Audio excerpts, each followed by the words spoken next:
네, 우리 지난주에 우리 이 프린트를 나눠줘야 되겠다.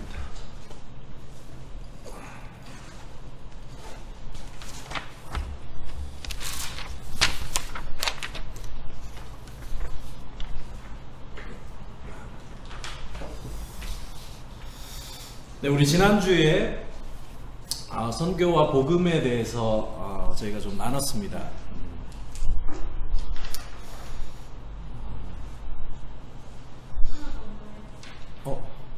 없어?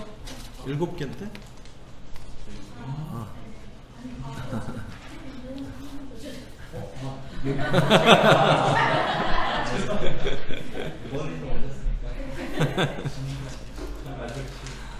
네.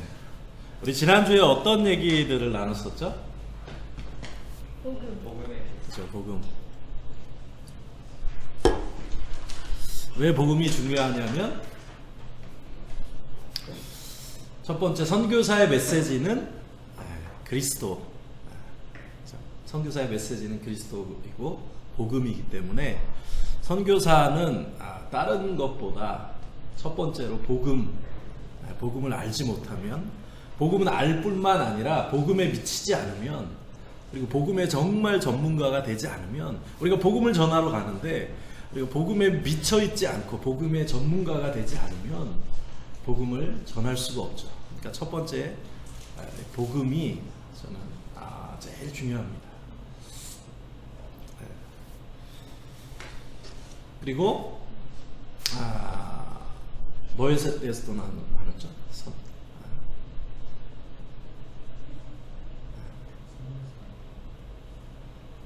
선교의 정의에 대해서. 그렇죠. 네. 우리 국희 전도사님은 선교의, 본인이 생각하는 선교의 정의가 뭐예요? 제가 생각하는 선교의 정의는 믿지 않는 자들, 한마디로 이제 다른 문화권에 믿지 않는 자들이 예수 그리스도를 증거하고 그리고 복음을 전달하는. 그러니까 우리가 믿지 않는 사람들에게 복음을 전해서 그 영혼을 살리는 것이 사실은 선교의 목표이고, 근데 조금 더 궁극적인 목표는 그 사람이 그냥 구원받고 끝나는 것이 아니라, 그 사람을, 우리가 복음을 전하고 그 사람에게 생명을 살리는 이유는 그 사람이 예수님을 알고 구원을 받고 성화돼서 하나님을 영화롭게 하는 예배자의 삶을 살도록. 그래서 우리가 지난주에 선교는 삼위 하나님의 가장 중심적인 사역이다. 선교는 삼위 하나님의 가장 중심적인 사역이다. 그리고 우리가 하나님께 영광을 돌린다, 예배한다라는 것에 대해서 조금 얘기를 했죠. 하나님께 영광을 돌린다 할 때 우리는 이렇게 개인적인 수준에서 그걸 얘기하지만, 사실 하나님의 영광을 알면 알수록, 그분이 어떠한 분이신지를 알면 알수록 사실 우리는 선교를 할 수밖에 없습니다. 모든 그리스도인들이 선교를 해야 되냐? 모든 그리스도인들이 선교를 해야 되죠. 우리가 하나님의 영광을 안다면 우리가 정말 그분을 영화롭게 하고, 우리 웨스트민스터 소요리 문답 1번 얘기했었죠. 사람의 제일 되는 목적은 하나님을 영화롭게 하고 영원토록 그분을 즐거워하는 것이다. 그분의 영광을, 그분의 크심을 우리가 알면 알수록, 그 아름다움을 알면 알수록 이제 우리가 그분을 닮아가고 그분의 수준으로 우리가 성장하는 겁니다. 그러니까 내 개인의 수준에서 머무르는 것이 아니라, 나 그냥 구원받고 끝나는 것이 아니라, 우리 전 평생의 삶을 통해서 그분의 영광을, 그죠? 그분 수준에 합당한 영광을 올려드리는 삶을 살 수밖에 없게 되는 거죠.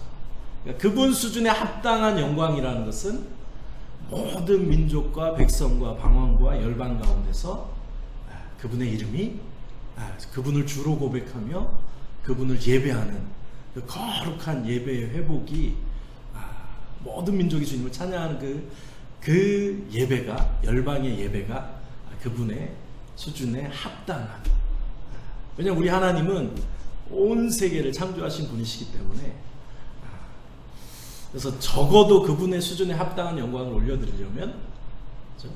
모든 열방 가운데 주님을 찬양하는 것이 그분에게 맞는 합당한 예배라는 겁니다.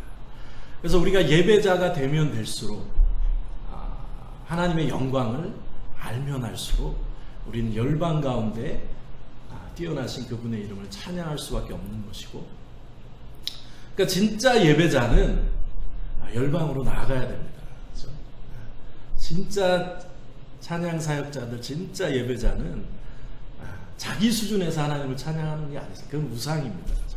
하나님 수준에 맞는 영광을 올려드려야 됩니다. 진짜 예배자는 열방으로, 땅끝으로, 복음이 없는 민족들로 나아가서 그곳에서 주님을 예배할 수밖에 없는 게, 그게 진짜 예배고 하나님 기뻐하시는 예배입니다. 그리고 또 선교사는 우리가 그렇죠? 예배자가 되어야 됩니다. 그러니까 어떤 미션이지만 우리가 일로 하는 것이 아니라 정말 하나님을 사랑해서 그 하나님의 영광을 사모해서 예배가 없는 그 땅에 가서 선교사가 먼저 가서 그 땅에서 하나님을 예배하기 시작할 때 그 땅에 하나님의 임재가, 하나님의 영광이 나타나기 시작하고 복음을 통해서 예수를 주라 고백하는 사람들이 생기고, 그 사람들이 교회로 모여서 그 교회를 통해 그 민족 가운데 하나님을 영화롭게 하는 예배가 회복되는 겁니다. 이게 선교사의 궁극적인 미션입니다. 선교사는 예배자가 되지 않으면 절대로 선교를 할 수 없어요. 선교지가 하면 제일 먼저 해야 되는 게 뭘까요? 예배. 그러니까 가정으로 하는 게 너무 좋은 거죠. 2명이 가서 매일 예배하는 겁니다. 전략과 어떤 방법은 그 다음에, 예배하다 보면 하나님이 주시는 거지 전략과 방법은 중요하잖아요. 선교사는 예배자가 되지 않으면 절대 선교를 할 수가 없습니다. 그래서 우리가 선교를 위해서 예배하고 기도하는 게 아니라 그 땅에 예배가 없기 때문에 우리는 선교하는 겁니다. 그리고 그 땅에 예배하는 공동체, 교회가 없기 때문에 복음을 전하고 교회를 세우는 게 선교사의 미션입니다. 그래서 오늘은 원래 우리가 하나님의 나라, 선교와 하나님의 나라에 대해서 좀 얘기를 하려고 하다가, 지난주에 이제 복음에 대해서 얘기를 하고 좀 이어져서 우리가 이슬람 전도의 실제를 조금 하면 좋겠다. 왜냐하면 이슬람 전도에 대해서 우리가 나누지만 결국은 복음에 대한 이야기이기 때문에 맥락이 조금 더 복음에 대해서 전체적으로 잡힐 것 같아서 우리가 오늘은 이슬람 전도의 실제에 대해서 함께 나누도록 하겠습니다. 자, 우리 먼저 우리 국기 전도사님은 혹시 이슬람이나 이런 강의를 좀 들어보셨어요? 네, 한번 들어보겠습니다. 어떤 강의를 들었어요? 네, 이제 이슬람에 대한 역사에 대한 강의였었는데, 이슬람 시작이 되고, 그다음에 이제 이슬람이 지금까지 오게 되는 또 역사에 대한 것들을 배웠던 것 같고요. 요르단 그때 이제 시리아 사태가 이제 터졌을 때 이제 그때 영상들 같이 보여주면서 시아랑 순위파에 대해서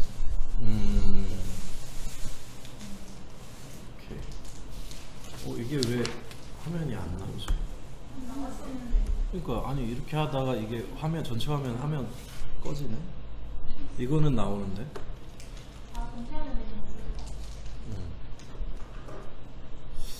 왜 그럴까?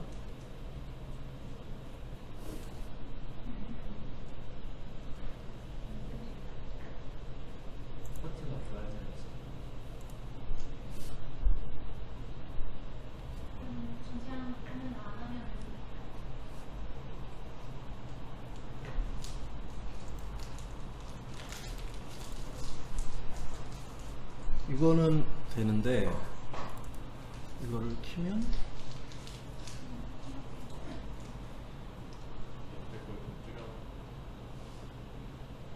슬라이드 쇼를 하면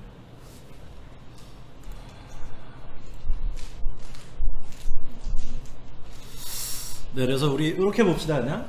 우리가 이슬람 전도와 또 특별히 이제 아랍창과 이슬람, 우리 무슬림에 대해서 좀 이야기를 할 건데, 사실은 이제 강의도 듣고 해서 우리가 이슬람이나 아랍에 대한 일반적인 거는 오늘 하지는 않고 아주 실제적인 어떻게 전도하고 하는 실제적인 얘기를 저희가 좀 나눠보려고 합니다. 자, 우리 아랍 선교가 중요한 이유가 뭘까요? 네, 왜 아랍 선교가 중요할까요?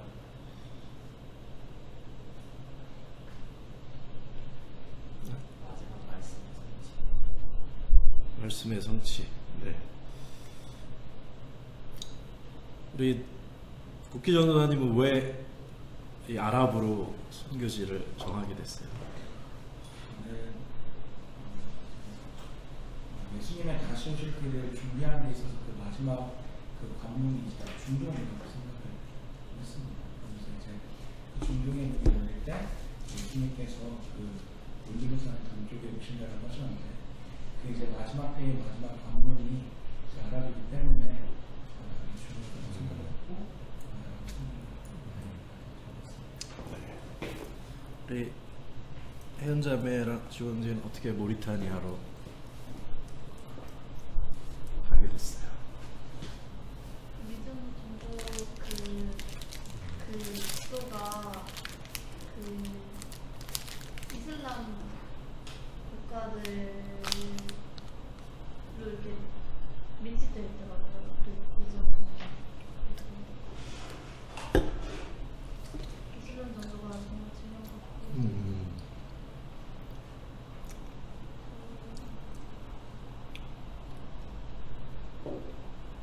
지원진. 이슬람 공화국 제가 모리타니 가게 된 이유는 사실 제비고 가서 모리타니를 아, 그래요? 어느 민족을 갈까 모리타니 나왔을 때 모리타니 갔는데 근데 이제 가고 나서 이 민족의 필요와 하나님께서 여기로 날 보내신 이유들을 많이 발견하고 찾게 됐는데 딱 보면 전 세계 지도를 놓고 복음화율 보면 딱 중동 아랍창이 가장 복음화율이 낮고 낮기 때문에 그리고 좀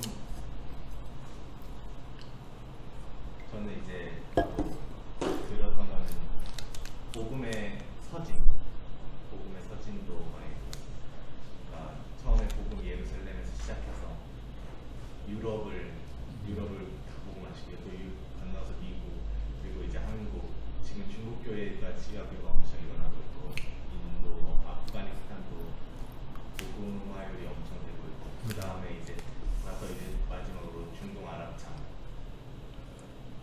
이후에 그리고 그 성경 말씀에 복음이 이방인에게로 갔다가 이제 유대인에게로 다시 돌아간다고 했던 말씀도 생각이 나면서 복음이 이제 중동 아랍창을 갔다가 이제 다시 예루살렘으로 들어가겠구나 라고도 생각을 해서 마지막 말씀해 주셨던 것처럼 하나님 나라의 역사의 흐름에 마침표가 아닐까. 우리 요한 선생님과 어떻게 요르단으로 처음 성경을 알았을 때 그냥 모르겠어요. 그냥 좀 터무니없는 말인지 모르겠는데 그때는 뭔가 진짜 복음을 전하다 실패했으면 좋겠다 좀 마음이 있었어요. 너무 극단치인지 모르겠지만 그래가지고 막 제가 생각할 때 가장 뭔가 가능성이 있는 사람이니까 요르단이니까 아랍이 이스라엘 옆이고 위험하다는 진짜 사도행전처럼 그 가능하겠다. 순교하려고. 네, 처음에는 그랬는데 이제 가게 되면서 그 땅에 이제 약속된 말씀과 그 땅에 그 영혼들이 많이 생각이 나더라고요.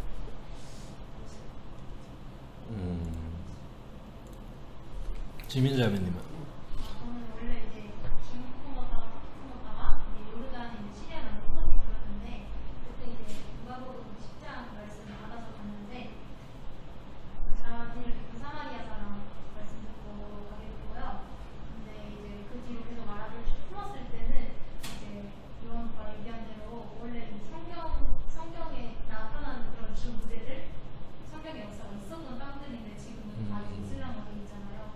그거에 대한 마음이 컸던 것 같아요. 네. 우리가 아마 프론티어 미션 리더십 강의에서 이런 이 부분에 대해서 뭐 어쨌든 다시 좀 정리를 하고 강의를 하겠지만 어쨌든 복음이 없는 그죠? 미전도 종족 모든 민족의 복음이 증거돼야 주님이 오시기 때문에 사실 선교사라면 그죠? 우리가 복음이 없는 끊임없이 복음이 없는 변방을 향해 달려가는 게 선교사의 마음이고 왜냐하면 그것이 주님의 마음이기 때문에 그 영혼들을 향한 근데 우리가 이제 선교를 하다 보면 좀 그런 것도 있는 것 같아요. 약간 영웅심도 있는 것 같아요. 내가 사역자가 없고 하나님 뭐 또 그걸 통해 그런 땅으로 사역자들을 보내시지만 어떤 영웅심보다는 그죠? 하나님을 정말 사랑해서 아까 얘기한 것처럼 예배가 없기 때문에 정말 복음이 없는 그 땅에 가서 내가 하나님을 섬기겠다. 이런 거룩한 열정이죠. 거룩한 야성이죠. 네. 사도 바울이 고백했던 것처럼 내가 남이 세운 터 위에 복음을 전하지 않기로 결정했다. 그래서 우리가 계속해서 복음이 없는 땅 끝으로 가는 게 사실은 그곳에 하나님의 역사의 중심은 항상 복음이 없는 땅 끝 변방으로 이동을 하기 때문에 우리가 그 복음이 없는 땅 끝으로 가는 게 사실은 중요합니다. 그래서 모든 나라의 복음이 필요하지만 특별히 복음이 없는 특별히 이 아랍창 같은 경우에 사실 우리가 마지막 싸움터라고 얘기를 하잖아요. 근데 사실 프론티어 선교는 부르심이라고 생각을 해요. 이미 이런 중동으로 아랍으로 부르셨다라는 것은 하나님의 부르심이 있다라는 생각이 들고 근데 저 같은 경우는 마태복음 아랍창의 중요한 의미는 마태복음 12장 29절에 보면 사람이 먼저 강한 자를 결박하지 않고요 어떻게 그 강한 자의 집에 들어가 세간을 늑탈하겠느냐 결박한 후에야 그 집을 늑탈하리라.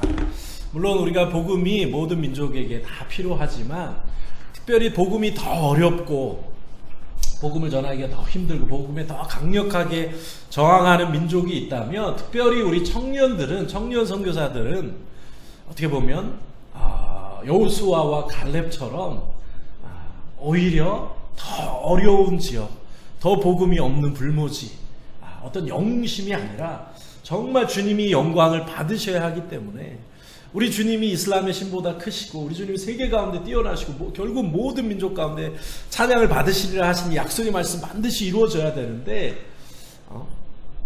그죠? 우리 아랍창이 지금 주님에게 돌아오지 않고 주님 예배하지 않고 있다. 이 거룩한 열정을 가지고 특별히 청년들은 더 어려운 시기 그죠? 강한 자를 결박하지 않고요 어떻게 그 강한 자의 집에 들어가 세간을 늑탈하겠느냐. 이게 청년 선교사들의 부르심이라고 생각을 합니다. 뭐 우리가 다른 특별히 미전도 종족이 아니나 다른 어르신 선교사님들의 사역이 잘못됐다 중요하지 않다라고 사실 말할 필요 없이 우리가 청년이라면 정말 주님을 사랑한다면 청년의 때에 하나님 제가 정말 더 어려운 지역 더 주님 복음이 없는 지역에 가서 정말 그 땅에 복음 전하고 주님 말씀 붙잡고 제 인생 던져서 그 민족의 예배 회복하겠습니다. 그렇게 우리 청년들이 아마 좀 도전을 했으면 좋겠고 아랍 땅이 아마 그런 땅이라고 생각을 합니다. 그래서 우리 개념에 대해서 조금 다 우리 알고 있겠지만 조금 정리를 해보면요. 자, 아랍이 있고 중동이 있고 이슬람이 있습니다. 아랍 세계가 있고 중동이 있고 이슬람 세계가 있어요. 아랍과 중동의 차이가 뭘까요? 아랍은 22개국 연맹국에 속한 아랍이라고 알고 있었어. 아랍어를 쓰고. 그렇죠. 근데 우리가 사역하는 지역을 중동이라고 표현하기도 하고 아랍이라고 표현하기도 하는데 아랍과 중동의 차이는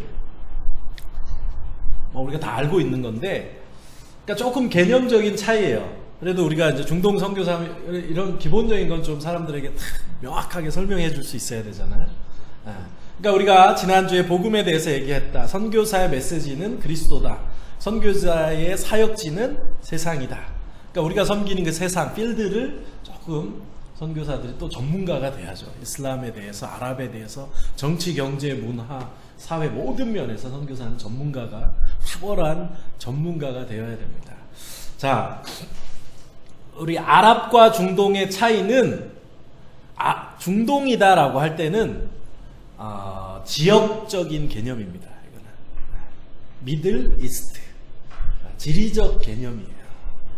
영국이 이제 인도를 이렇게 식민지 경영을 하면서 영국 입장에서 인도와 동쪽의 인도 사이의 중간이다 해서 사실 미들 이스트라는 개념을 만들어내서 쓰기 시작한 겁니다. 이건 사실 지리적인 개념입니다. 네. 우리가 섬기는 중동, 특별히 뭐 북부 아프리카는 다르지만 레바논이나 시리아나 이라크는 대륙으로는 어디에 속할까요? 레바논은 아시아죠, 아시아. 같은 문화권이라. 근데 우리가 아랍이다라고 할 때는 조금 더 문화적인 개념이고, 어떤 종교적, 언어적인 개념이 강합니다. 아랍 민족적 개념이 강합니다. 근데 중동과 아랍, 소위 중동이라고 말할 때는 쉽게 이야기하면 아랍 22개 국가 플러스 뭐가 들어갈까요? 터키, 이란, 이스라엘까지, 뭐 조금 학자마다 차이가 있긴 한데 기본적으로 터키, 이란, 이스라엘까지를 보통은 중동이라고 표현을 합니다. 22개의 아랍 국가 플러스, 왜냐하면 터키와 이란과 이스라엘은 언어 문화적으로 민족적으로 다르기 때문에, 그래서 중동 할 때는 요 세 개 나라가 보통은 추가된다라고 이해를 하시면 될 것 같습니다. 그러면 이제 아랍이다 그러면 우리 아랍 22개 아랍 연맹국이 있습니다. 네, 우리 다 외우시나요? 지도 한번 보시고, 자, 1번부터 한번 22개 아랍 국가들 어디죠? 1번이 어디죠? 이집트, 2번이 이라크, 3번이 요르단, 4번이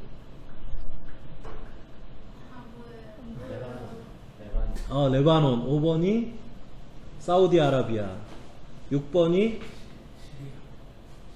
시리아인가? 시리아, 7번이 예멘이구나. 예멘, 8번이 리비아, 9번이 수단, 10번이 모로코. 왜 이렇게 복잡하게 해놨지? 11번이 튀니지. 가입하는 순서. 그럴 수 있겠네. 11번이 튀니지, 12번이 쿠웨이트, 13번이 알제리, 14번이 바레인, 15번이 UAE, 아랍에미레이트, 16번이 오만, 17번이 카타르, 18번이 모리타니아, 19번이 소말리아, 20번이 팔레스타인, 21번이 없나 여기는? 21번 지부티, 요거 지부티. 22번이 코모로스. 코모로스라는 들어봤어요? 코모로스까지. 모리타니아, 여기 모리타니아. 우리 모리타니아 엄청 크네, 땅이. 인구는 적어요? 이렇게 22개 나라가 이 아랍 연맹에 이 모리타니아와 이집트까지, 저기 모로코, 코모로스, 그리고 지부티라는 나라도, 수단도, 그래서 아랍어를 하면 이 22개 나라에서 아랍어를 다 쓸 수 있습니다. 자, 그리고 이슬람 세계 하면 전 세계 57개 국가 16억 17억. 그래서 우리가 이제 아랍 세계보다는 중동이 조금 더 큰 개념이고 중동보다는 이슬람이 큰 개념입니다. 뭐 이거 다 들어보셨죠? 우리 아랍이다 그러면 3억 22개 국가 아랍연맹에 가입된. 그래서 또 크게 세 지역으로 나눕니다. 비옥한 초생딸 지역 뭐죠? 샴 지역이라고 하죠. 레반트 지역이라고도 합니다. 이라크, 시리아, 팔레스타인, 요르단, 레바논. 그다음에 걸프 지역, 사우디아라비아, 예멘, 오만, 카타르, 바레인, 아랍에미리트, 그리고 마그립 지역. 이게 색깔이.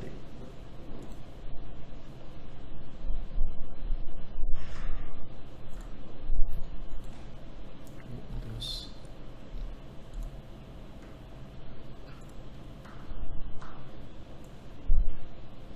얘가 막 바뀐다. 글씨 크기를 좀 그지?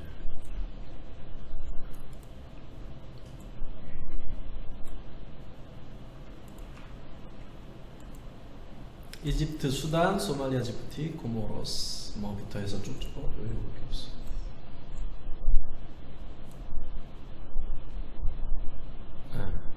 리비아, 튀니지, 알제, 모로코, 모리타니아, 이집트, 수단, 소말리아, 지부티, 코모로스. 그리고 이제 뭐 기독교 배경이 역사가 있었던 나라, 기독교가 없었던 나라. 근데 이게 왜 중요하냐면 사실 이게 조금 요 세 나라별로 문화적인 차이도 있고 언어적인 차이도 조금씩 있고 그다음에 기독교가 공존하는 지역, 요르단, 레바논, 이집트 그리고 뭐 시리아. 사실 이런 지역은 기독교가 이미 오랫동안 공존하고 있었던 지역이기 때문에 조금 이런 지역과 걸프 지역, 기독교가 공존하지 않는 지역의 어떤 전략과 접근 방법은 또 상당히 다른 부분이 있습니다. 그래서 이 정도로 우리 하고 이슬람에 대해서는 우리가 이야기를 하지 않고요. 오늘은 자 우리 이슬람권에서 전도를 하는 게 쉬울까요? 한국에서 전도를 하는 게 쉬울까요? 이슬람권에서 왜 이슬람권이 쉬워요? 이슬람 사람들은 그래도 하나님이 있다고 생각하는 친구들이 되게 많거든요. 그래서 이제 그런 하나님에 대해서 주제를 꺼내는 게 어려운 일이 아니거든요. 근데 우리 한국에는 불신자들이 너무 많고 안 듣는 사람도 많고. 그죠? 한국에서는 복음을 전하는 시작 자체가 쉽지 않죠. 또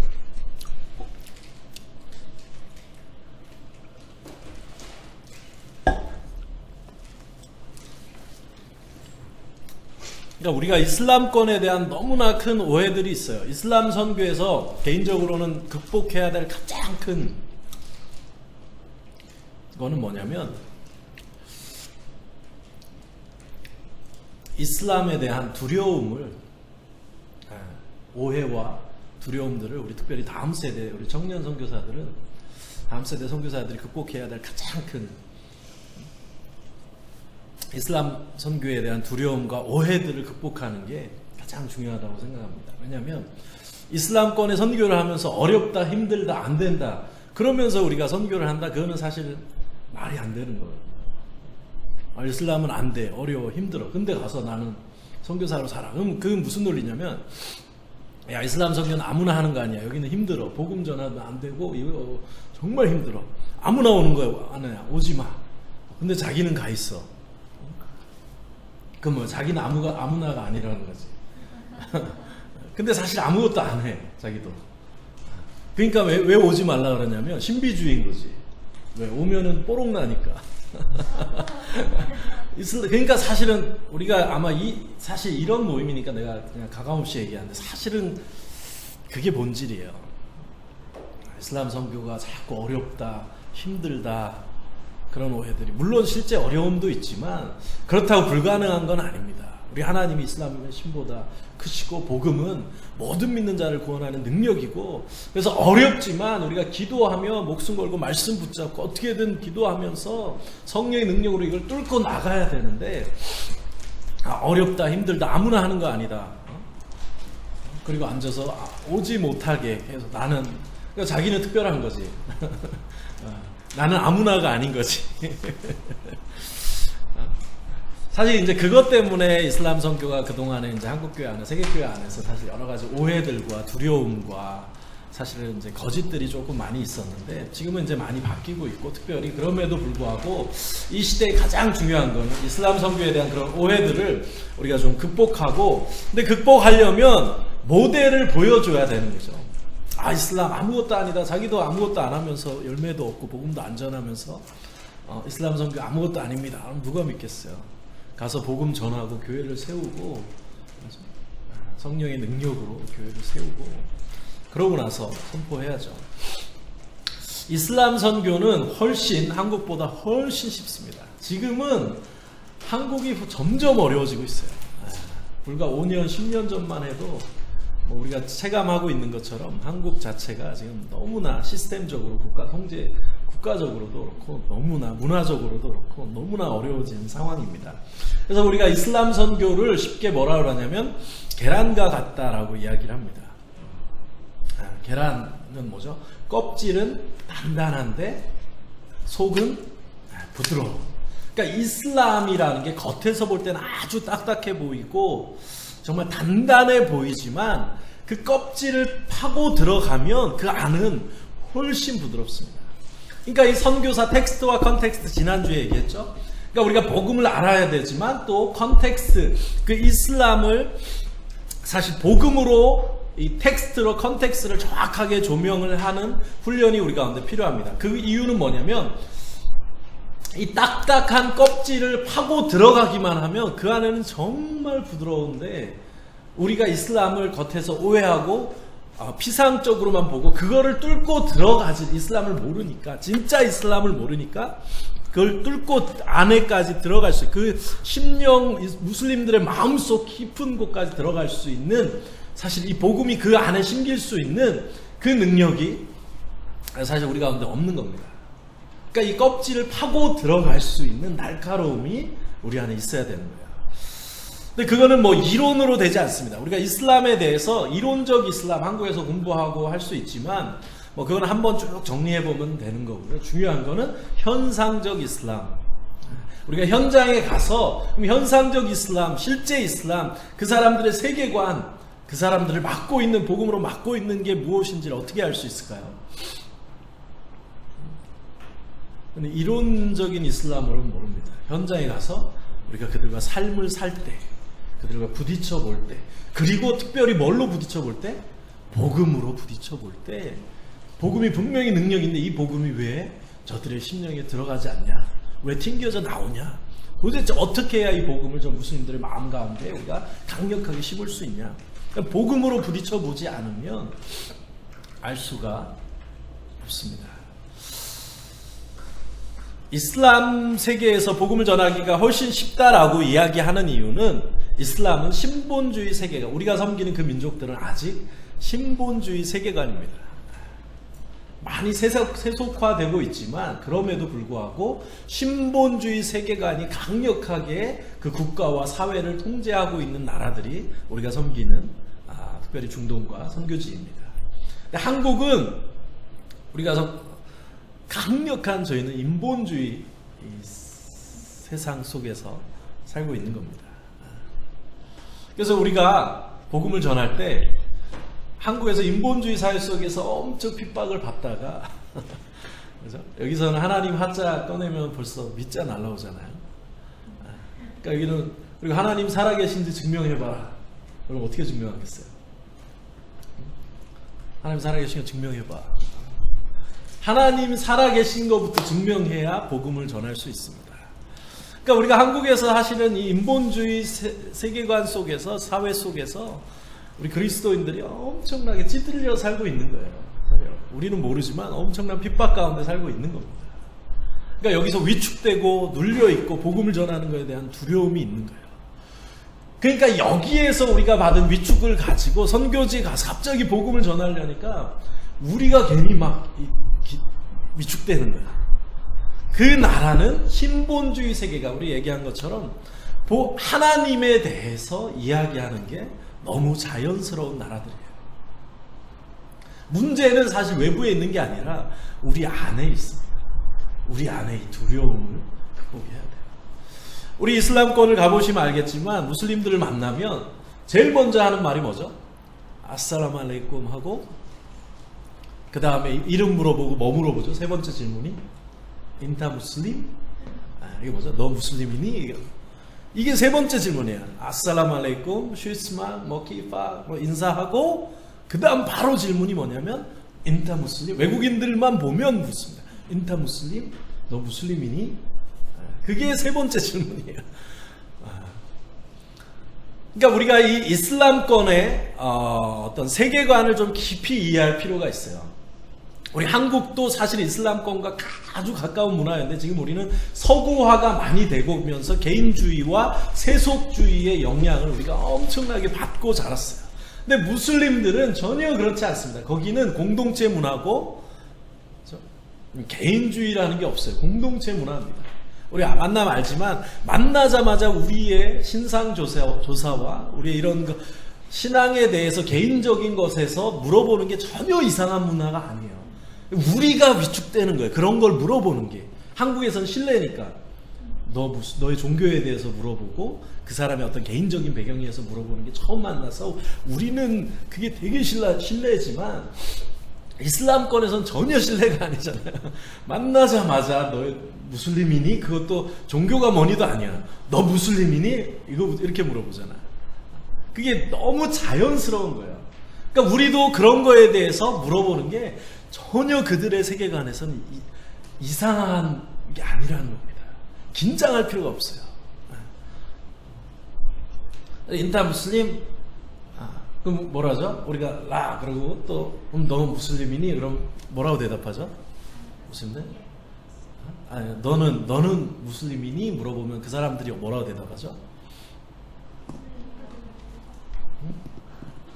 함두릴라 그래서 함두릴라. 이거 뭐냐면 감사하다. 나는 하나님께 정말 영광. 나의 무슬림으로 태어나는 이 어마어마한 선민의식, 종교적 자부심. 난 100%입니다. 너 무슬림이? 여러분 함두릴라. 정말 난 이 무슬림으로 태어나 함두릴라. 하나님께 영광. 진짜 너무 감사합니다. 어마어마한 자부심이 있어요. 그래서 제가 친구들이 이제 딱 만에 그냥 그 다음부터 바꿨어요. 너 우리는 뭐라 그러죠? 너 무슬림이? 우리 인타 무슬림? 그러면 우리 아니야. 그럼 그러면 뭐야? 그럼 뭐라 그러면 우리는 뭐라 대답해요? 마시히 하고 기독교인이라고 얘기하거나 아니면 또 예수님을 믿는다. 사실 이렇게 살짝 돌려서 우리가 이야기를 하죠. 그래서 제가 그 친구들 대답하는 걸 보고 제가 대답을 바꿨어요. 그 친구 인타 무슬림? 그럼 제가 뭐라 하냐면 함두릴라 아나 마시히. 그럼 얘네가 막 당황해요. 함두릴라. 함두릴라 아나 마시히. 정말 나는 기독교인인 걸 막 오히려 자랑하면 얘네는 이게 사실은 이 세계관의 차이예요. 걔네의 세계관, 자기가 믿는 하나님에 대해서 절대 부끄러워하지 않습니다. 근데 우리는 그죠? 문화적으로도 그렇고 우리가 이상하게 우리가 믿는 하나님을 진짜인데 이게 참 신기해요. 한국에서도 보면 이단들은 이 가짜를 막 진짜처럼 믿고 부끄러워하지 않는데 우리 기독교인들은 진짜를 믿으면서 그거를 너무 부끄러워. 그래서 무슬림들 만나면 그들을 충격을 주는 겁니다. 그렇게 대답했어요. 저는 물어보면 무조건 함두릴라 아나마시. 그럼 얘네가 갑자기 뻥칩니다. 왜냐면 그런 대답을 들어본 적이 없거든. 자기네는 기독교보다 자기가 더 최후의 종교고 탁월하다고 생각하는데 쟤는 우와 기독교인임을 저렇게 제가 막 자랑스러워해. 얘네가 막 충격을 받습니다. 갑자기 이제 자기 할 말을 잃어버리는 거예요. 그러니까 이슬람권에서는 종교에 대해서 얘기하는 게 전혀 이상한 게 아니에요. 그러니까 우리가 그 한국의 틀과 때를 이 인본주의적인 틀을 벗어야 돼요. 그러니까 우리가 가서 막 종교에 대해 얘기하려면 우리가 막 벌벌벌 떠는 거예요. 한국에서 우리가 이 핍박을 워낙 많이 받아서 하나님에 대해 얘기하는 거예요. 우리가 복음을 전할 때 자 보세요. 복음을 전할 때 이게 뭐 복음을 전하면 요즘에 한국에서 복음 전하면은 뭐라 그러지? 하여튼 극단적이고 우리가 복음을 전할 때 야, 너 예수 믿어? 안 믿어? 죽어? 이렇게 복음 전하는 사람이 있습니까? 아니죠. 우리가 믿는 하나님에 대해서 같이 토론하는 거예요.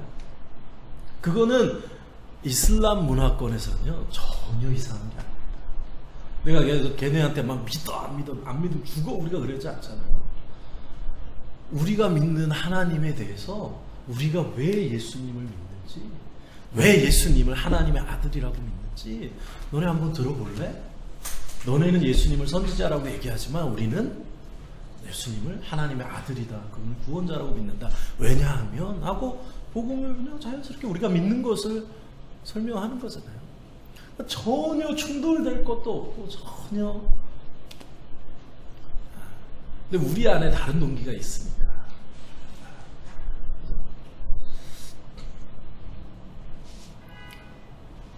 제가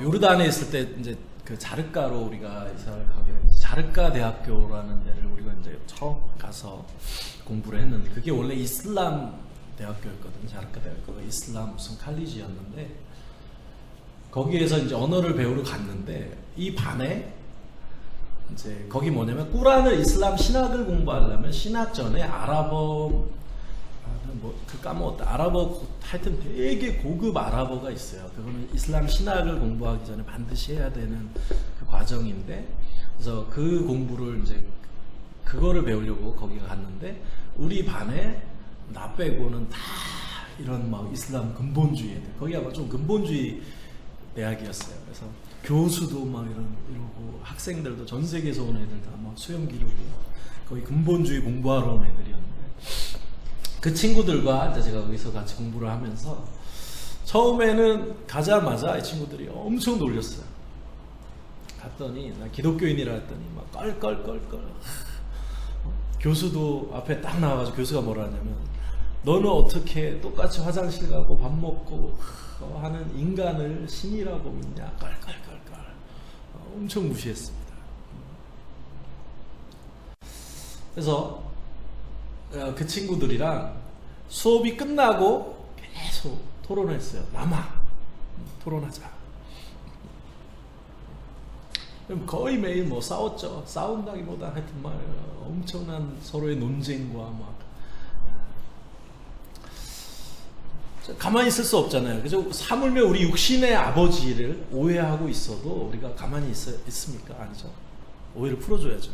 하물며 하나님 아버지를 오해하는데 그거에 대해서 가만히 있는다. 그거는 정말 절대 아니죠. 그래서 남어 계속 토론했습니다. 그리고 뭐 하여튼 계속 저를 수업 시간에 교수부터 해서 엄청 막 놀렸어요. 껄껄껄대면서 하여튼 저급한 막 수준 낮은 인간을 하나님으로 믿는. 그래서 제가 이제 너무 당하다가 하루 딱 얘기했어요. 야 그러면 나한테 딱 1시간만 줘라. 1시간만 주면 내가 왜 예수님을 우리가 그분을 구원자라고 믿는지 내가 너에게 설명해 주겠다. 그리고 정말 1시간을 딱 얻었어요. 그리고 대신 너네 1시간 동안 아무 말도 하지 마. 그동안 맨날 너네 나한테 얘기했지. 아무 말도 하지 마. 그리고 정말 1시간 동안 구약에서부터 구속사부터 시작해서 왜 예수가 하나님이신지, 그분이 왜 하나님의 아들이신지, 왜 구원자라고 우리가 믿는지 쫙 설명했어요. 하여튼 그렇게 그 친구들 한 학기랑 막 토론하고 싸우고 했는데 저는 그렇게 그 친구들과 싸우고 나면 이 친구들이 저랑 대화를 안 할 줄 알았어요. 근데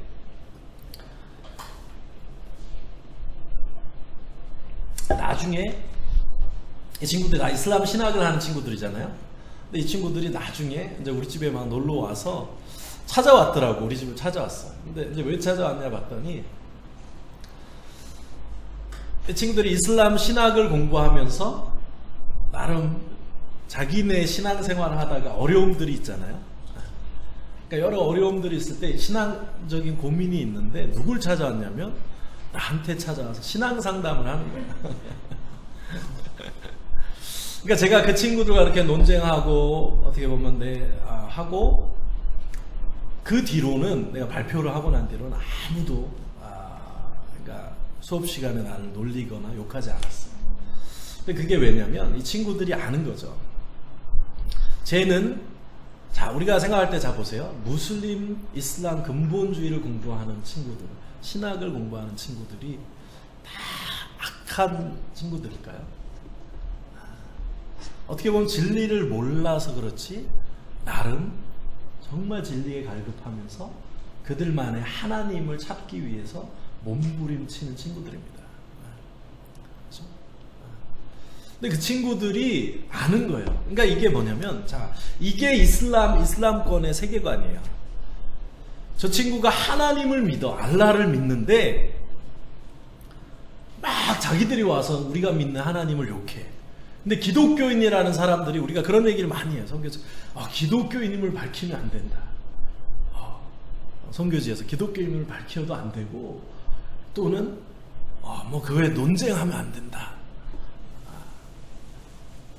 그러면 무슬림들이 어떻게 생각하냐면 이거는 한국적인 세계관이에요. 이슬람의 세계관에선 우리가 믿는 하나님에 대해서 우리가 부끄러워한다? 상상할 수 없는 일입니다. 우리가 만약에 우리가 믿는 하나님에 대해서 저들이 우리를 욕할 때 우리가 가만히 있고 그거에 대해서 적극적으로 설명하지 않고 가만히 있어. 그럼 무슬림들은 어떻게 생각하냐면 자 봐라. 이래서 기독교는 안 돼. 이렇게 생각합니다. 어떻게 자기가 믿는 하나님에 대해서 다른 사람이 공격을 하고 그거에 대해서 얘기를 하는데 가만히 있냐? 걔를 신뢰하지 않아요. 쟤는 가짜다라고 생각합니다. 기독교인인데 막 기독교인임을 막 숨겨. 어차피 다 아는데. 선교지 가면 어차피 다 알아요. 선교사 한 거 다 알고 정부에서도 다 알고 뭐 우리가 다 선교사를 밝힐 필요는 없지만 어차피 다 아는데 막 기독교인임을 안 밝히려고 막 삥삥 돌려서 말하고 막 그 뭐 하여튼 별의별 일들을 다 합니다. 무슬림처럼 하기도 하고. 근데 기독교인을 걔가 기독교인인데 기독교인임을 부끄러워하고 숨겨? 정말 무시합니다. 그래서 기독교를 욕합니다. 기독교는 이래서 안 돼. 그래서 기독교는 답이 아니야. 어떻게 자기가 믿는 하나님을 부끄러워할 수가 있어? 기독교는 잘못됐어. 쟤네는 실패했어. 이게 이슬람 무슬림들의 세계관이에요. 그러니까 우리가 이거를 알면, 그러니까 뭐 이슬람권에서 전도하면 안 된다. 이슬람권에 뭐 전도하는 게 무식하다. 뭐 아주 극단적이다. 정말 이슬람을 몰라서 하는 얘기예요. 서구적인 관점으로 하는 얘기예요. 정말 이슬람이 뭔지 그 땅에 가서 무슬림들을 만나보지 않고 부딪혀보지 않은 사람들이 정말 1도 모르고 이슬람을 1도 모르고 하는 얘기입니다. 무슬림들이요. 그래서 정말 우리가 믿는 하나님에 대해서 우리가 부끄러워하지 않고 그렇지만 끝까지 예의 있게 우리가 믿는 거에서 왜 그런 한번 들어가서 정직한 게 능력입니다. 그러니까 막 우리가 논쟁하고 싸우고가 아니라 우리가 믿는 하나님에 대해서 예수님에 대해서 우리가 부끄러워하지 않고 당당하게 아주 논리적으로 말씀에 근거해서 분명하게 말하면 저 사람들도 오히려 아는 거예요. 와, 쟤는 진짜구나. 쟤는 우리랑 다르지만 그래도 쟤는 진짜 하나님을 정말 사랑하는 애구나. 오히려 인정합니다. 그리고 무시하지 않아요. 그러니까 제가 그렇게 싸우고 나서 그동안은 진짜 그 이후로는 저에게 아무도 수업 시간에 저를 공격하거나 비웃지 않았어요. 그리고 나중에 이 친구들이 2명이 진짜 저희 집에 찾아왔는데 신앙 상담을 하러 찾아왔어요. 제가 그때 진짜 배운 게 이 친구들이 인정하는 거죠. 그러니까 정말 하나님을 알라를 알고자 막 몸부림치는데 어려움 있고 힘들 때 누구를 찾아가냐면 그죠? 정말 기독교인이지만 저 친구는 기독교인이지만 정말 하나님 사랑하는 친구야. 이걸 보면 그 친구를 신뢰하고 그 친구의 말을 듣고 오히려 그 친구를 찾아옵니다. 오히려 권위가 생기는 거예요. 우리가 전하는 말을 친구들이 듣습니다. 근데 이걸 모르면 자꾸 자꾸 숨기고 감추고 그럼 저희를 더 무시합니다. 저희 말 더 안 들어요. 제가 그때 정말 깊이 배웠어요. 아, 이게 실제 무슬림들의 세계관이구나.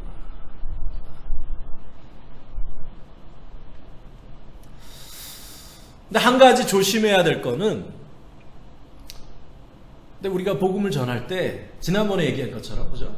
위조 지폐가 어떤지, 위조 지폐가 왜 잘못됐는지를 설명할 필요가 있을까요, 없을까요? 우리가 이슬람에 대해서 한번 알 필요는 있어요. 우리가 복음을 전할 때 이슬람의 오류들이 너무 많아요. 꾸란의 오류들이 너무 많고, 꾸란에도 예수 그리스도의 죽으심과 부활에 대한 구절들이 있고, 그러니까 꾸란을 이용해서, 꾸란을 통해서 복음을 전할 수 있는 것들이 있고, 꾸란을 통해 이슬람을 논리를 무너뜨릴 수 있는 것들이 너무 많지만, 위조 지폐가 왜 위조 지폐인지를 설명하는 것보다 더 중요한 건 뭐냐면, 진짜 돈이 무엇인지를 더 명확하게 알고 알려주는 게 중요합니다. 그래서 우리가 무슬림들과 저는 그렇게 논쟁하는 거는 의미가 없는 것 같아요. 그러니까 논쟁한다는 게, 그러니까 우리가 뭐냐면 토론은 하지만 논쟁한다는 건 뭐냐면 내가 이슬람을 공격하는 거죠. 그러니까 이슬람을 공격할 필요는 저는 없다고 생각해요. 이슬람을 공격해서 얼마든지 할 수 있어요. 꾸란을 인용해서 잘못된 거, 꾸란의 오류도, 문법적 오류도 어마어마하고요. 꾸란 자체.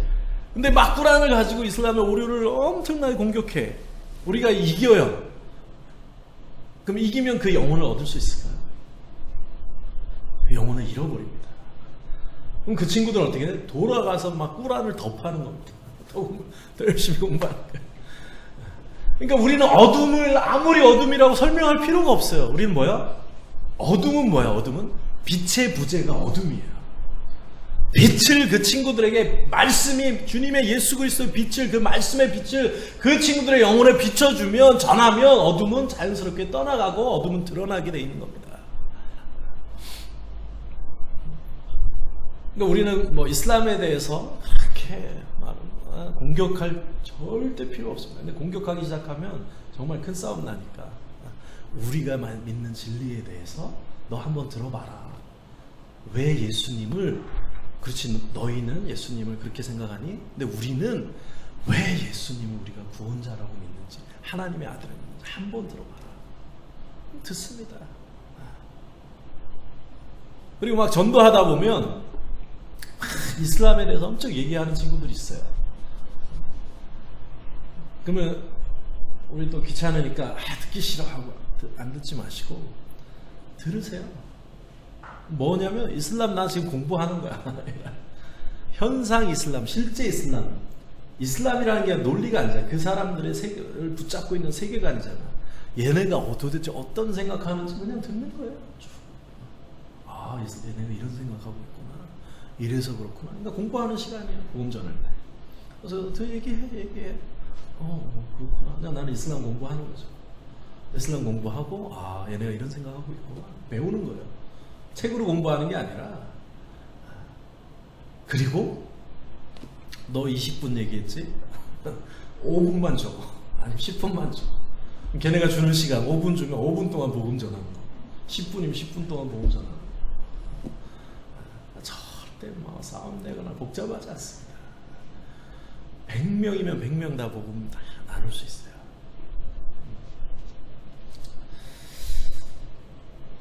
그러니까 우리가 이 신본주의 세계관을 좀 이해할 필요가 있고, 우리 안에 좀 인본주의적인 세계관에서 자라왔던 이 때들을 좀 다 벗어버려야 이슬람권 선교를 잘 할 수 있어요. 그러니까 우리가 지금 너무 인본주의적인 게 너무 많아요. 우리는 한국에 와서 지금 안식년 동안 너무 힘든 게 뭐냐면, 한국이 너무 낯설어요. 한국 사람들의 생각과 기독교인조차도, 교회들조차도 너무 낯설고, 이게 너무 다른 세계에 살고 있어요. 그리고 막 말씀 전하고 하는 것도 너무 힘들어요. 한국 교회 안에 한국 사람들의 마음과 그 속의 생각을 내가 모르니까, 너무 다르니까 막 두려운 거예요, 때로는. 선교사는 선교지에 가서 정말 그들의 세계관으로, 그들의 문화로 옷을 입어야 됩니다. 그들과 똑같이 되는 게 아니라 정말 그거를 깊이 안에 이해하고 그들의 관점에서 출발해서 복음을 전해야.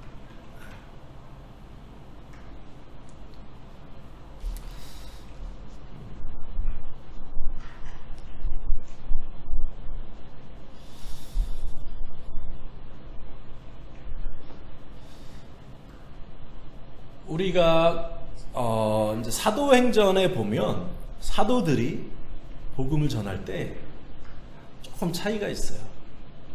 유대인들에게 복음을 전할 때랑 이방인들에게 복음을 전할 때 차이가 있어요. 좀 어떤 차이들이 있을까요?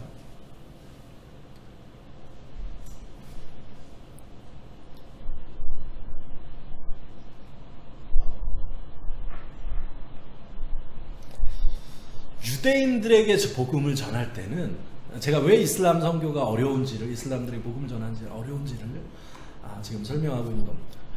사도들이 유대인들에게 복음을 전할 때는 어떻게 출발했냐면 구약에서 율법과 선지자의 글에서 풀어서 예수 그리스도를 증거합니다. 말씀으로. 근데 우리 사도 바울이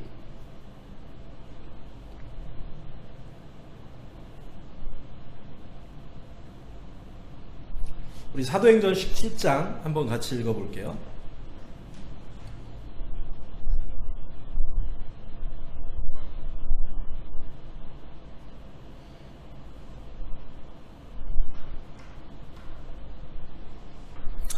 아테네에서 복음을 전할 때는 조금 다릅니다. 우리 사도행전 17장 23절,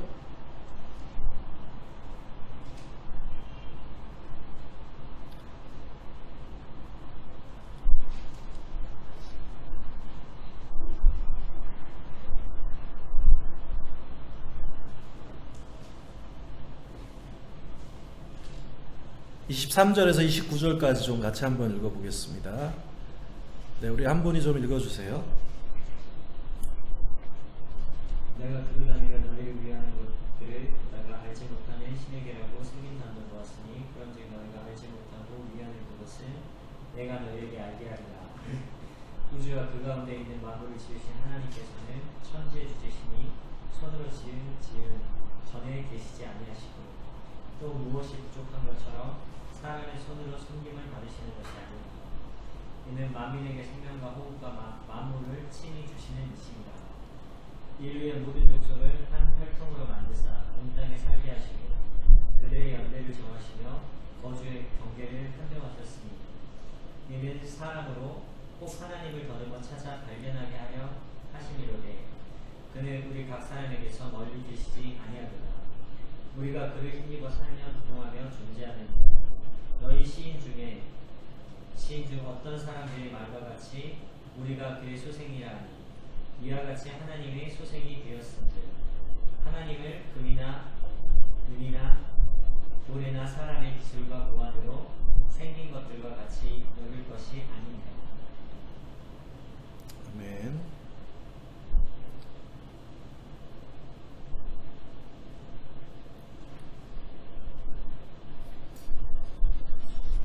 자, 우리 이 말씀에 보면, 자, 우리 성경에 보면 예수님도 뭐라 그러시냐면 선지자와 율법에서부터 율법의 글에서 시작하여서 자기를 증거하셨다라고 기록이 되어 있습니다. 항상 예수님도 자신에 대해서 사역하실 때 구약과 율법과 선지자의 글에서 시작하여서 자신을 증명하셨어요. 사도들도 마찬가지였고 유대인들에게 복음을 전할 때는 유대인들이 가지고 있는 공통 분모, 그러니까 공통 분모에서 출발하면 너무 쉽다는 겁니다. 왜 우리가 무슬림들에게 복음을 전하는 게 어렵다라고 이야기하냐면 그 공통 분모를 갖지 못하는 거예요. 첫 번째, 세계관이 너무 달라. 그러니까 접근하는 대화 자체가, 접근하는 세계관 자체가 너무 다른 겁니다. 그러니까 저는 한국에 와서 사역하는 게, 복음 전하는, 메시지 전하는 게 왜 힘드냐면 여기는 인본주의 세계관에서 맞는 메시지가 그 사람들의 마음에 있는 메시지가 전해져야 되는데 저는 15년 동안을 신본주의 세계관 속에서 저들에게 맞는 메시지와 사역만 전하다가 한국에 와서는 이게 안 맞는 거예요. 그러니까 공통 분모를 가져야 되는 거예요. 그러니까 우리가 선교는 전략과 방법을 떠나서 제일 중요한 게 뭐냐면 성육신입니다. 체화하는 거예요. 말씀이 우리가 성육신 돼서 그들 속에 들어가서 그들과 함께 똑같은 옷을 입고 똑같은 음식을 먹고 똑같이 삶을 살고 똑같은 문화 속에서 잠자고 함께 울고 함께 웃고 지내는 이 성육신을 통하지 않고는 그들과 하나가 될 수 없다는 겁니다. 그러니까 사역을 얼마나 잘하느냐는 성육신의 깊이만큼 사역의 깊이가 내려가는, 이거는 100%입니다. 정말 100%예요. 그래서 우리가 나중에 이야기하겠지만 선교사의 라이프 스타일과 그 다음에 초기 정착 기간 동안 내가 얼마나 그들 속으로 깊이 들어가서 그들과 하나가 되느냐, 이게 선교사의 사역을 절대로 좌우합니다. 그거는 100%, 내가 20%면 20% 하는 거고 100%면 100% 사역할 수 있는 거예요. 이거는 방법이 아니라 지식이 아니에요. 정말 그들 속에 들어가서 얼마나 그들과 하나 되고 동일화되느냐, 성육신의 깊이만큼 우리 사역의 깊이가 정해져 있습니다.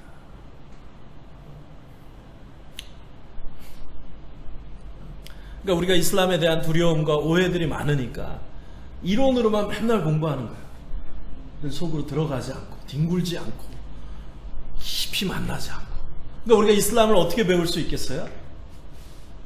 어떻게 이슬람 전도를 잘할 수 있겠어요? 전도는 전도하면서 배우는 겁니다. 전도하지 않고 절대 이슬람 전도를 배울 수 없어요. 무슨 낙타 전도법이니 무슨 전도법, 그거 쳐다보지도 마세요. 쳐다보지도 마세요. 그런 전도법, 방법론 그냥 나중에 참고하면 되는 거고, 중요한 건 내가 정말 하나님 앞에서 기도하며 그 속에 들어가서 그들과 살면서 온몸으로 그들의 생각, 삶, 세계관 막 부딪혀내면서 그들을 경험하지 않으면 절대로 알 수가 없습니다. 피상적인 수준에 머무는 거예요. 수박 겉핥기식. 그러니까 사역이 피상적이 되는 거고 열매가 없고 깊이가 없는 겁니다.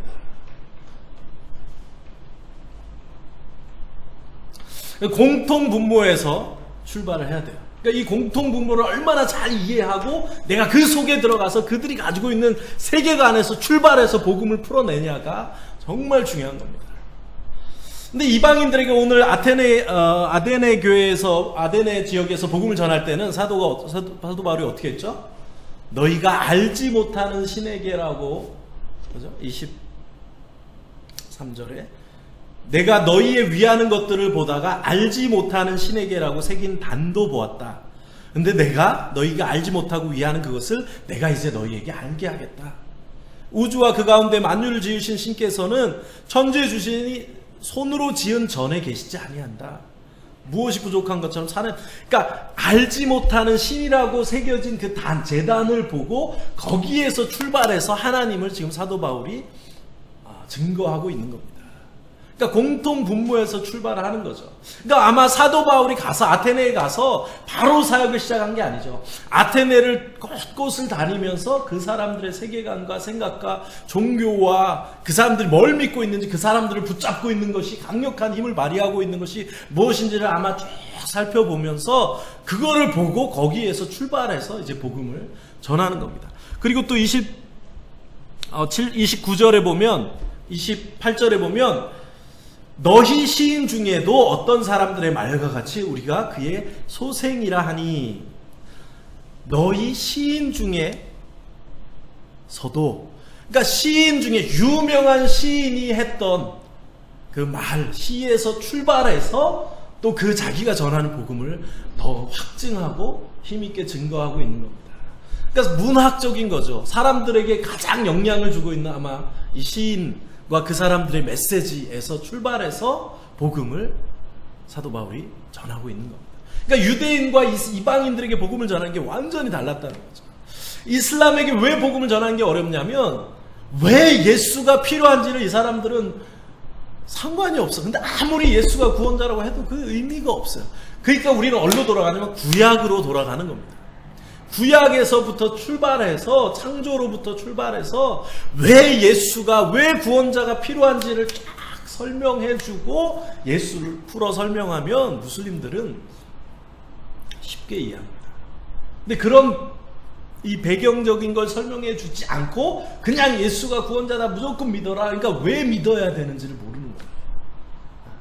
왜 예수가 필요한지를. 그러니까 무슬림들은 이 유대인들과 똑같습니다. 변종입니다. 그러니까 구약에서부터 풀어서 예수 그리스도를 설명하면 너무나 쉽게 복음을 이해합니다. 스데반이 복음을 전할 때 어떻게 했죠? 구약부터서 그 스토리를 그냥 막 아브라함부터 시작해서 노아부터 해서 그냥 다 읊잖아요. 구약의 모든 스토리를 읊잖아요. 막 하나도 빠짐없이 사람들이 듣다가 참다가 왜 돌을 던졌죠? 너무 길게 얘기해가지고 구약의 모든 스토리를 너무 길게 한번 보세요. 스데반 그 앞에 막 구약의 그거를 진짜 지루하게 다 얘기합니다. 구약의 선지자들의 이야기를 다 얘기해요. 그러니까 너무 기니까 막 듣다가 너무 길다 화나가지고 돌 던져서 죽었다는 네, 농담입니다. 네. 그러니까 그 정도로 스데반도 그렇고 바울도 자기의 간증을 나중에 할 때는 구약에서부터 출발해서 쫙 그 배경을 설명합니다. 배경을 설명하고 예수를 풀어 설명하면 너무 쉬운 거죠. 이해하는 거죠. 그러니까 복음은 인격적인 겁니다. 그래서 우리가 이 부분을 알면 사실은 무슬림들에게 복음을 전하는 게 제가 아마 마지막에 그거를 좀 아마 설명을 더 자세하게 할 건데 너무 쉽습니다. 이게 핵심이에요. 이게 핵심. 그러니까 선교사는 가서 정말 그들을 부딪혀보고 그들과 삶을 살지 않으면 정말 그들의 마음을 붙잡고 있는 생각이 세계관이 뭔지를 잘 몰라요. 그거를 깊이 알아야 그거를 뚫어낼 수 있는 말씀의 날카로움이 나오는 겁니다. 전도하지 않고는 절대 전도를 배울 수 없어요. 내가 무슨 전도법 이슬람권의 서구 선교사들이 50년 선교하면서 만들어내는 전도법이 수백 가지가 있어요. 다 그것만 알면 될 것 같지만 그 전도법이 다 돼서 했으면 무슬림 지금 다 돌아왔죠. 하나도 안 돌아왔죠. 그거 가지고 되는 게 아닙니다. 전도법 가지고. 제가 그래서 이슬람 신학교를 다니면서 그 친구가 맨날 토론하는데 어느 순간 정말 조금 어려운 마음이 생기기 시작하는 거예요. 왜냐하면 우리 반에 다 이런 애들 막 교수님까지 꽉 나 혼자 기독교인이고 맨날 공격하고 싸우다 보니까 나도 영적으로 막 눌림이 오는 겁니다. 쉽게 말하면 위축이 되기도 하고. 그래서 내 안에 어떤 생각이 들었냐면 진짜 예수님이 하나님이신가? 그러니까 이게 내가 의심하는 게 아니라 뭐냐면 왜 예수님이 하나님이시지? 왜 예수님이 구원자이지? 그러니까 우리가 한국에서 그때 얘기했죠. 복음을 다 알아요. 복음이 뭔지는 다 알아. 근데 정작 복음이 뭡니까? 물어보면 명확하게 객관적인 말들로 말씀으로 풀어서 말씀에 근거해서 복음이 뭔지를 객관적으로 설명하는 건 너무나 안 돼 있어요. 죄송하지만 왜 그러냐면 한국은 프론티어가 아니잖아요. 후방이잖아요. 그죠? 우리 최전방에 가면 뭐랬죠? 우리 군인들 최전방 가면 뭐죠? 실전. 그죠? 왜 그런 거 있잖아요. 30년 된 상사와 이제 갓 육군사관학교를 졸업해서 온 소위와 누가 더 싸움을 잘하겠습니까? 30년 최전방 전쟁터에서 살아온 그 사람은 실제를 아는 거예요. 육군상학교 이론을 모르지만 그 현장에서 굴러먹은 이론이 있는 겁니다. 그러니까 현장에서 진짜 필요한 건 뭐예요? 진짜 총 쏘는 거. 그러니까 한국은 이미 프론티어가 아니기 때문에 한국에서는 복음을 몰라도 사실 신앙생활 하는데 그렇게 저희는 그리고 사람들이 복음을 알고 싶어 하지도 않고 복음보다 다른 것에 관심이 많아요. 솔직히 한국교회 관심이. 그래서 복음은 기초, 지난번에 얘기했죠. 기초. 그래서 복음보다 이거는 기초, 초신자, 새신자 반에서 그냥 다루고 구원받고 끝. 그러고 나면 이제 그 어떤 신앙생활에 아주 높은 단계의 것들을 배우고 싶어 합니다. 높은 단계라는 것도 없지만 한국은 오히려 복음을 우리가 날카롭게 정리하지 못해요. 근데 우리가 선교지에 있는 특별히 중동이나 요르단이나 레바논 이슬람권에 있는 교회들이 되게 연약해 보이죠. 그 교회는요, 막 우리가 난다 긴다 하는 유명한 사람들이 전하는 뭐 유행하는 어떤 신앙적인 흐름은 몰라도요, 복음은 날카롭게 복음 안에 분명히 서 있어요. 그 교회는. 왜? 거기는 최전방이기 때문에 이슬람권에서 복음에 서 있지 않으면 거기서 살아남을 수가 없는 겁니다. 살아남을 수가 없어요. 그러니까 아랍 교회들은 오히려 가보면요, 복음은 분명합니다. 근데 한국 교회는요, 복음을 몰라요. 아는데 설명하라고 못해요. 왜? 우리는 그 필요가 없거든. 복음이 여기서. 복음이 없어도 신앙생활 얼마든지 잘할 수 있고, 복음 말고도 나를 만족시켜주는 아주 멋진 것들이 너무 많기 때문에. 근데 선교지 딱 가잖아요. 분명합니다. 선교지 가서 우리가 이슬람권에 가서 딱 무슬림들과 부딪혀 보면 뭐만 남냐면 신앙의 높은 수준이라고 이야기하는 뭐 높은 수준도 없지만 한국에서 배운 복잡한 많은 것 다 무너집니다. 다 필요 없어요. 무슬림과 딱 부딪히면 결국 뭐만 남냐면 복음만 남습니다. 그리고 뭐를 도전하냐면 복음의 핵심을 도전합니다. 그러니까 복음의 핵심과 예수 그리스도에 대한 분명한 확신, 복음에 대한 분명한 확신에 서 있지 않으면 우리 그리스도인들이요 다 무너집니다.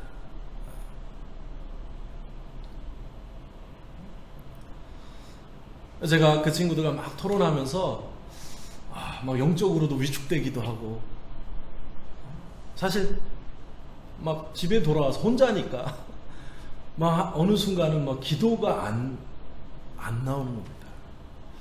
그리고 내 안에서 이런 질문, 진짜 왜 예수가 하나님이지? 왜 예수가 그리스도지? 분명히 나는 알고 있는데 이거를 내가 말씀에 근거해서 객관적으로 누구를 만나든지 분명하게 전할 수 있는 훈련이 내가 너무 안 돼 있구나. 내가 복음을 너무 모르고 있구나. 그러니까 내 개인적으로 아는 것과 객관적으로 전달할 수 있는 것은 다른 겁니다. 그래서 그때부터 뭘 했냐면 요한복음으로 돌아갔어요. 요한복음을 정말 깊이 있게 읽기 시작했어요. 왜 예수가 하나님이신가? 왜 예수가 구원자인가? 왜 예수가 하나님의 아들인가? 여러분 요한복음을 많이 오해하시는데 요한복음 한번 또 우리가 로마서 읽잖아요. 지금 로마서 읽고 이제 요한복음을 읽을 겁니다. 요한복음을 깊이 묵상해 보세요. 요한복음은요 강력한 복음이에요. 요한복음의 메시지는 왜 예수가 하나님이신지를 강력하게 증거하는 말씀입니다. 요한복음처럼 논리적이고 아주 분명하게 예수 그리스도의 하나님 되신과 예수 그리스도의 하나님 아들이라는 것을 강력하게 증거하는 말씀이 없어요. 그래서 우리 무슬림 전도할 때 제일 파워풀한 게 요한복음입니다. 그래서 항상 우리 복음 전할 때 언어 선생님과 제일 먼저 읽는 책이 뭐죠? 요한복음. 그래서 요한복음을 통해서 제가 다시 막 정리하기 시작했어요. 근데 이 요한복음 말씀을 통해서 다시 제 안에 복음이 정립이 되면서 와 정말 예수님이 하나님이시구나. 이 복음이 다시 저를 막 살리는 거예요. 막 위축되었던 막 제가 살아나고 결국은 이 복음이 그들을 살리는 겁니다. 이슬람을 뚫고 가는 거예요. 예수 그리스도에 대한 분명한 확신, 십자가에 대한 부활에 대한 분명한 확신, 그게 없으면 다 무너집니다. 그러니까 한국에서 우리가 뭘 준비해야 되는? 그걸 준비해야 돼요. 다른 것보다 그거 준비해야 됩니다.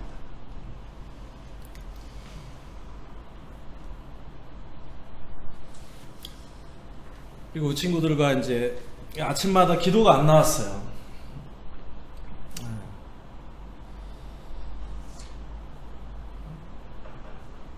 그때 어떻게 하시겠습니까, 여러분?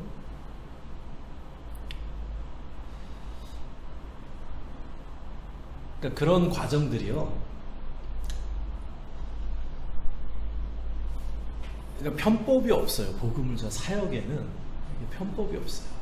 어떤 방법론 가져와서 그거 띡 공부해가지고, 물론 그걸 통해서 하나님 일하시지만 하나님의 관심은 첫 번째 우리에게 관심이 있으시고, 절대로 복음은 그런 편법으로 어떤 방법론적으로 막 그렇게 되지 않습니다.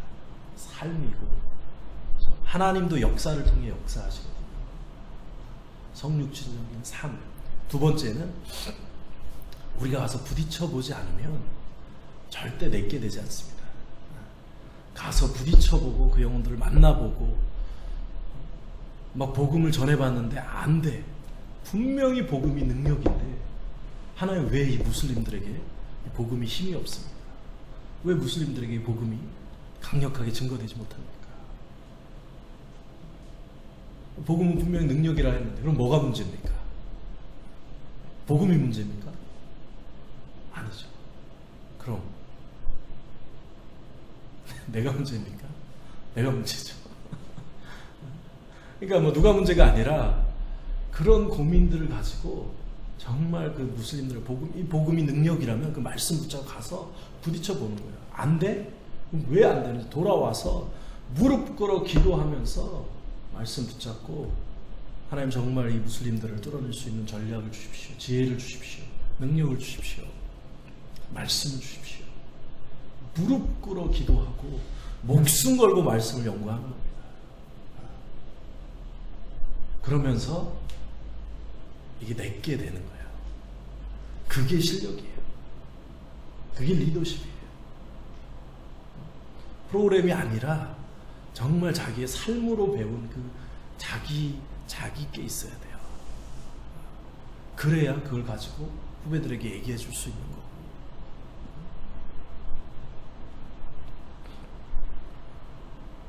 그러니까 절대로 편법 구하지 마시고 또 쉬 복음이 전해지지 않는다고 낙심하지도 마시고 계속 끊임없이 기도하고 말씀으로 그걸 뚫어낼 수 있는 날카로움을 준비하셔야 돼요. 이거는 제가 어떻게 보면 15년 살아왔던 삶을 가지고 얘기하는 거예요. 사실은 뭐 어디 가서 공부한 게 아니고. 그러니까 뭐냐면 각자가 그래서 성경을 보면 저는 참 재밌는 게 사도 바울이 나의 복음이라 그러잖아요.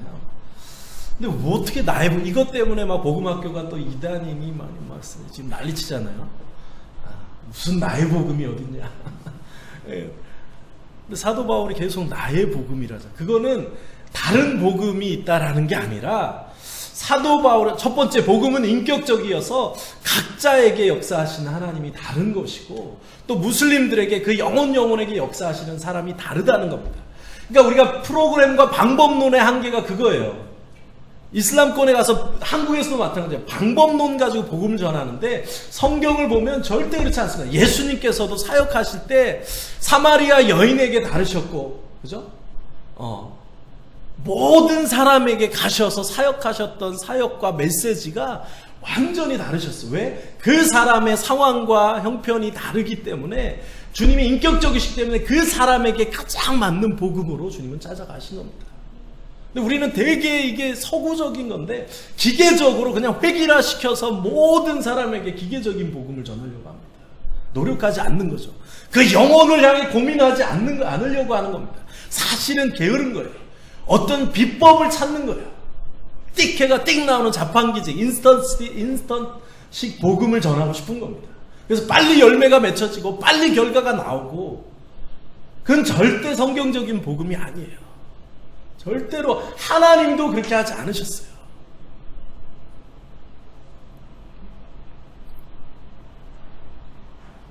예수님도 그렇게 하지 않으셨습니다.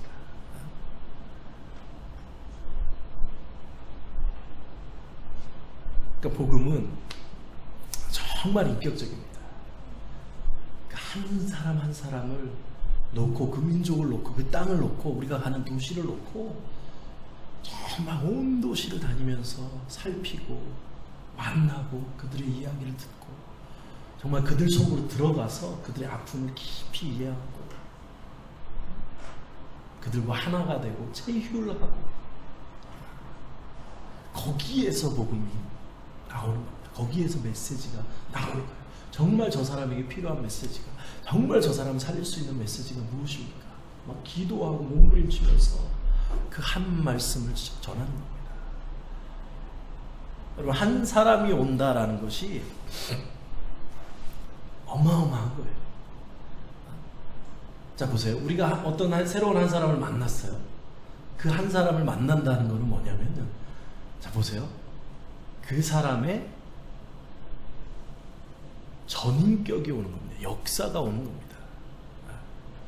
그 사람의 과거와 태어나서 지금까지의 역사와 시간과 아픔과, 그죠?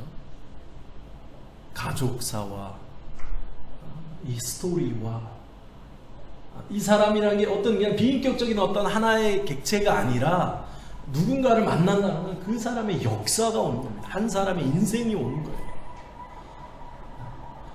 그러니까 복음 자체가 능력이긴 하지만 그거를 제껴놓고 그냥 우리가 비인격적으로 와서 딱 정해진 방법론적으로 다 기계적으로 복음을 전할 수 있겠어요? 그건 정말 영혼을 향한 사랑과 헌신이 오는 겁니다. 정말 그 사람이 어떤지, 어떤 배경인지, 어떤 역사, 어떤 인생을 살았는지, 어떤 아픔이 있는지, 어떤 지금 어려움이 있는지를 정말 내가 그들을 하나가 되고 친구가 되어서 가족이 되어서 체육을 하면서 살다 보면요, 복음이 자연스럽게 나옵니다. 메시지가 자연스럽게 나와요. 그러니까 제가 한국에 와서는 너무 힘든 게, 메시지를 전하려면 도대체 무슨 말을 전해야 될지 모르겠어요. 선교지에 있으면요, 그 친구들과 공동체로 살면서 막 뒹굴면서 살면 복음의 메시지 주제를 정할 필요도 없어요. 왜냐하면 전할 메시지가 너무 많아. 내가 얘들의 마음과 상태와 형편과 그게 막 내 안에 체율되어 있으니까 막 그냥 전할 메시지가 너무 많아. 근데 한국에 오면 일주일에 한 번 만나가지고 갑자기 띡 만나는데, 내가 이 사람들이 지금 상황이 어떤지, 일주일 동안 뭘 했는지, 어떤 고민이 있는지, 어떤 의미인지도 모르는데 그 사람들에게 메시지를 전해야 돼. 저는 한국의 목사님들은 너무 잘하시는데 저는 너무 힘들어요. 뭔 말을 전해야 될지 모르고. 왜? 각자가 또 다 다르고.